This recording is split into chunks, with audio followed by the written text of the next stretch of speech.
So yes, wanted to talk today a little bit about pricing, having seen a post raised about somebody who's getting quite despondent and getting a lot of cancellations.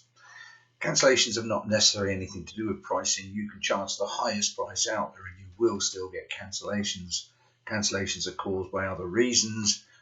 Sometimes it's because of the way the instructor runs the lessons. Maybe they're not running lesson planning, they're not running things like keeping pupil records, etc., and not using 2-hour lessons, which is a great way of keeping pupils, etc. Or the instructor is just downright boring, and so they're losing pupils. Pupils cancel for a variety of reasons. I think a lot of people are getting a bit too upset by them or taking it too to heart. You will get cancellations. I wrote another article on this, so I'm not going to go into much detail. But it was about pricing, mainly because it was said that if you raise your prices, you will cut down on the amount of cancellations. I think raising prices may cut down on cancellations, but mainly because you yourself have stepped up a mark. You yourself have decided to up your game, really, and thus then therefore the pupils react to this and think, well, this guy really is sort of upping their game. It's funny how I see pricing. I see many instructors saying, oh, it's ridiculous, all the cheapies out there charging special offers and ruining the game, and the big boys are actually running all their offers, and this is bad, bad, bad. Alongside a post I've just recently seen where somebody said, what's the cheapest car I can get and the best car I can get? Or what's the cheapest and best car I can get? And I see this all the time, instructors asking what the cheapest insurance I can get, what the cheapest this I can get, where can I get the cheapest dual controls fitted, where can I get my car serviced for the cheapest? And then the same, or the next breath, talking about how big schools and other people are undercutting the industry for charging cheap prices. There's something wrong there. It's not there. Even one of the so-called professional marketers who've come to our industry, who's been in our industry for many years now, pushing that we should be charging £45 an hour, and anybody who charges less than this is shouldn't be in the industry, etc., pushing, etc., for high prices, etc., and we're really not charging what we're worth. Sticks up a post asking what's the cheapest PlayStation host videos and photographs out there, etc., which I spent some time chuckling over. Talking about prices and marketing as well, you see a lot of people that say, well, I don't need to market it because, of course, I get recommendations. Very dangerous game recommendations, great when it lasts, etc., but with any marketing, you need to have a series of ways of obtaining pupils, or whatever your product is. It's not specifically about pupils, of course, it's any product the same.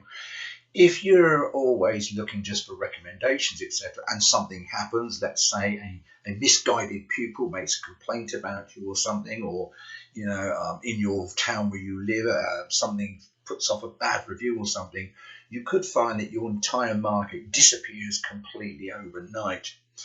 Those people that set up their industry business, website businesses in the boom of the websites will know all about this, when it was very, very easy for people to set up and they knew how to get to number one in Google easily. My good friend in Plymouth, John Lamerton, who is a business owner and writes the book, if only I could remember the name of his book because I'd recommend it.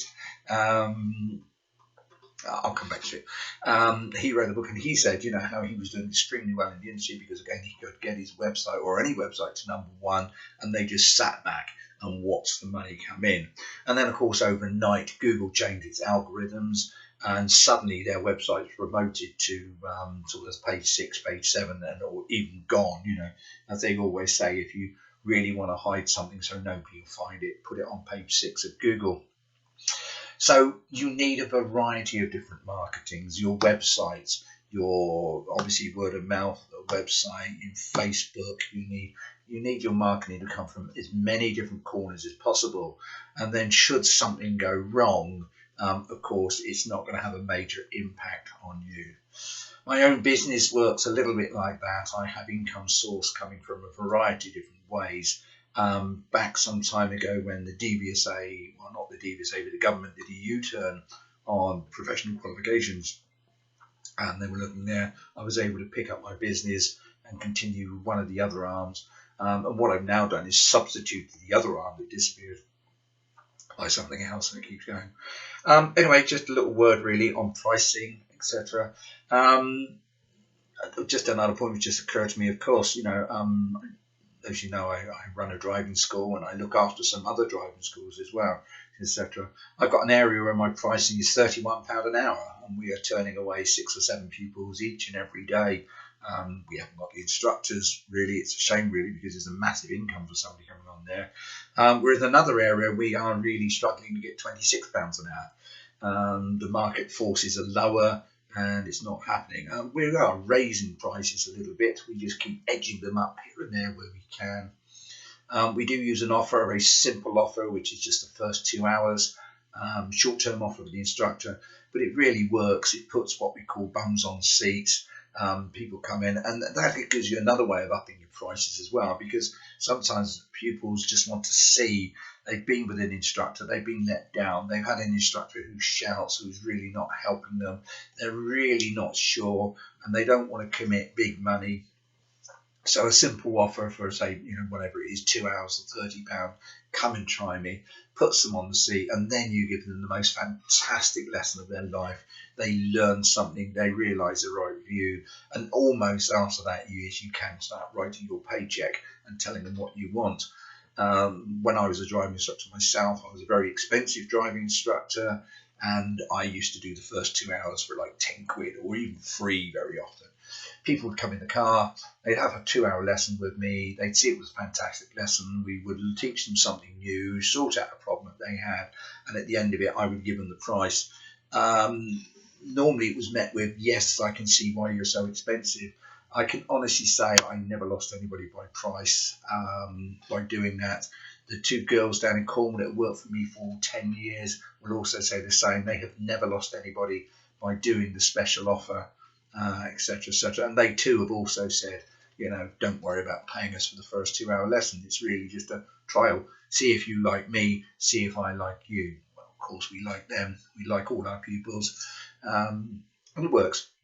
And of course then you can push your price up as well. So certainly don't bulk at offers. Offers can be useful. Certainly don't bulk at high prices or low prices, etc. Anyway, that's just a quick snippet, just a few of my thoughts, which I'd actually thought I'd put on video for once. Thank you very much, and goodbye.